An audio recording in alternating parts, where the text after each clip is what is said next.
வணக்கம், நான் வசந்தி. கொஞ்சம் சமையல் கொஞ்சம் தகவல்ல இன்னைக்கு நம்ம ரொம்ப சுவையான வற்றல் குழம்பு எப்படி செய்கிறதுன்னு பார்க்கலாம். முதல்ல அதற்கு தேவையான பொருட்களை நம்ம வறுத்து எடுத்துப்போம். கடலை பருப்பு பார்த்திங்கன்னா இந்த கரண்டியில் நான் ஒரு கரண்டி நான் எடுத்திருக்கேன். முதல்ல அதை இளந்தீயில் வச்சு நிதானமாக நம்ம வறுத்துப்போம். இதெல்லாம் நம்ம அரைக்கணும். இப்போ வறுத்து எடுக்கிற அந்த பொருட்கள் எல்லாம் நம்ம அரைக்கணும். கடலைப்பருப்பு வறுப்பட்டாச்சு. அடுத்து உளுந்து. கடலைப்பருப்பு எந்த அளவு எடுத்தோமோ அந்த அளவு உளுந்தும் நம்ம எடுத்து இதையும் நம்ம இளந்தீயில் வச்சு நிதானமாக வறுப்போம். ஏன்னா எல்லா பக்கமுமே சிவந்து வரணும். இளந்தீயில் வச்சு பொறுமையாக வறுத்து எடுத்துக்கோங்க. கடலைப்பருப்பு, உளுத்தம்பருப்பு, மிளகு பார்த்திங்கன்னா பாதி தேக்கரண்டி தான் போடுறேன். நிறைய போட்டோம்னா ரொம்ப காரம் அதிகமாகும். அந்த கரண்டியில் பாதி கரண்டி மிளகு நான் சேர்த்து அதையும் வறுக்கிறேன். இளந்தீயில் வச்சு நிதானமாக வறுத்து எடுத்துக்கலாம்.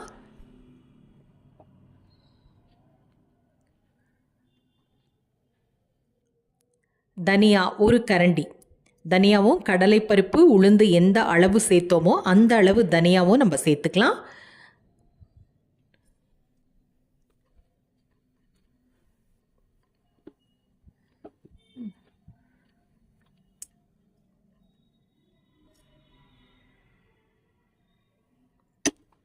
தனியாகவும் வறுப்பட்டுடுச்சு. அடுத்து சீரகம் ஒரு 1/4 தேக்கரண்டி தான் சேர்த்துருக்கேன். சிறிய தேக்கரண்டியில் ஒரு தேக்கரண்டின்னு எடுத்துக்கலாம்.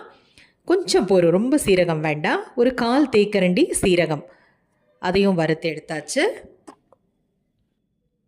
மிளகாய், உலர்ந்த மிளகாய் ஒரு 8 மிளகாய் நான் சேர்த்துருக்கேன். ஏன்னா நம்ம மிளகாய் தனியாக கலந்த தூளும் கொஞ்சம் சேர்க்க போகிறோம். மிளகாய் நல்ல ஒரு மணம் கொடுக்கும். வறுத்து நம்ம சேர்த்தோம்னா மிளகாய் தனியாக ஒரு நல்ல மணம் கொடுக்கும் இந்த வற்றல் குழம்புக்கு. இதெல்லாம் வறுப்பட்டாச்சு. இப்போ ஒரு சட்டி, மண் சட்டி வச்சு அதில் நான் ஒரு 3 குழிக்கரண்டி எண்ணெய் சேர்க்குறேன். அதற்கப்புறமா நான் நல்லெண்ணெய் கொஞ்சம் சேர்க்குறேன். ஏன்னா நல்லெண்ணெயும் நான் சூரியகாந்தி எண்ணெயும் கலந்து சேர்க்குறேன். நீங்கள் தேவைப்பட்ட கடலை எண்ணெயோ உங்களுக்கு விருப்பமான எண்ணெய் சேர்த்துக்கலாம். எண்ணெய் காய்ந்த பிறகு நான் கடுகு சேர்த்துட்டேன். கடுகு நல்லா பொரிஞ்சு வந்த பிறகு சிறிய வெங்காய வடகம் அது போடுவோம். அது நல்ல மணம் கொடுக்கும். ஏன்னா இந்த குழம்புல நான் வெந்தயம் சேர்க்கல. அந்த வடகத்துலேயும் வெந்தயமெல்லாம் இருக்குது. தேவைப்பட்டால் வெந்தயம் நீங்கள் தாளிப்பதற்கு கொஞ்சமாக நீங்கள் ஒரு 1/4 தேக்கரண்டி சேர்த்துக்கோங்க. நல்ல மணம் கொடுக்கும். வெங்காயம் பார்த்திங்கன்னா நல்ல ஒரு 1/4 கிலோ வெங்காயம் தோல் உரித்து எடுத்திருக்கேன். சிறிய வெங்காயம் அதை நம்ம சேர்த்து இளந்தீயில் வச்சு கொஞ்சம் கல்லுப்பு சேர்த்துப்போம். கல்லுப்பு சேர்த்து கொஞ்சம் கறிவேப்பிலை நல்லா கிள்ளி போட்டு மூடி போட்டு கொஞ்சம் நேரம் நல்லா வதக்குவோம்.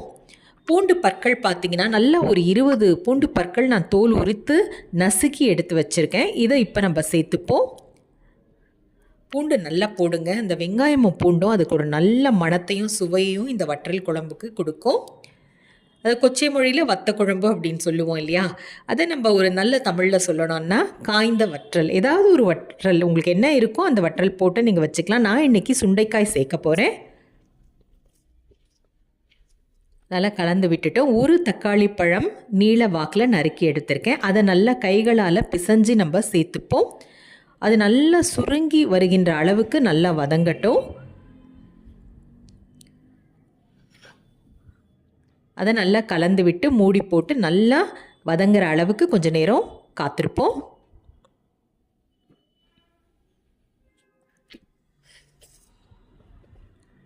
அப்பப்போ கலந்து விடுங்க, அடி பிடிக்காமல் இருக்கும். மண் சட்டியில் செய்கிறது ரொம்ப ரொம்ப உடலுக்கு சக்தியை கொடுக்கும். நம்ம சுண்ணாம்பு சத்து பெண்களுக்கு ரொம்ப குறைவாக இருக்கும். மண் சட்டியில் நம்ம சமைச்சு சாப்பிட்டோம்னா நமக்கு உடலுக்கு தேவையான சுண்ணாம்பு சத்து நமக்கு கிடைக்கும். சுண்டைக்காய் வற்றல் இதை பாருங்கள் நான் சேர்த்துட்டேன். சுண்டைக்காய் வற்றல் கொஞ்சமாக ஒரு கிண்ணம் வச்சுக்கோங்களேன். அந்த கிண்ணம் அளவு சுண்டைக்காய் வற்றல் அதில் சேர்த்தாச்சு. மிளகாய் தனியா கலந்த தூள் 1/2 தேக்கரண்டி, மஞ்சள் தூள் 1/4 தேக்கரண்டி, புளி கரைசல் உங்களுக்கு எவ்வளோ புளி கரைசல் தேவைப்படுதோ அந்த அளவுக்கு நீங்கள் எடுத்துக்கோங்க. அதாவது நல்ல ஒரு 2 கிண்ணம் புளி கரைசல் நான் சேர்க்குறேன். கரைச்சிட்டு நல்லா வடிகட்டி ஊற்றியாச்சு. அதில் கொஞ்சம் தண்ணி சேர்த்துப்போம். அந்த வற்றல் நல்லா வேகட்டும். வேகிற அளவுக்கு கொஞ்சம் நேரம் மிதமான தீயில வச்சு வேக விடுவோம். ஏன்னா அந்த மிளகாய் நெடியெல்லாம் நமக்கு போகணும் இல்லையா? அதனால் ஒரு மிதமான தீயில வச்சு வேக விடுவோம். மூடி போட்டு நல்லா வேகட்டும். அப்பப்போ திறந்து கலந்து விடுவோம். மிளகாய் வற்றல் நல்லா வெந்துடுச்சு. பெருங்காயம் நல்ல ஒரு 1/2 தேக்கரண்டி பெருங்காயம் நான் சேர்க்குறேன். 1/2 தேக்கரண்டி 3/4 தேக்கரண்டி சேர்க்குறேன். அந்த பொடி நம்ம வறுத்த அந்த மசாலாவை எல்லாம் பொருட்களை எல்லாம் அரைச்சி எடுத்தாச்சு. அந்த தூளை இப்போ நம்ம சேர்த்துட்டோம். மொத்த தூளையுமே நான் சேர்த்துறேன். அந்த புளி காரத்துக்கு இது தாராளமாக சரியாக போயிடும்.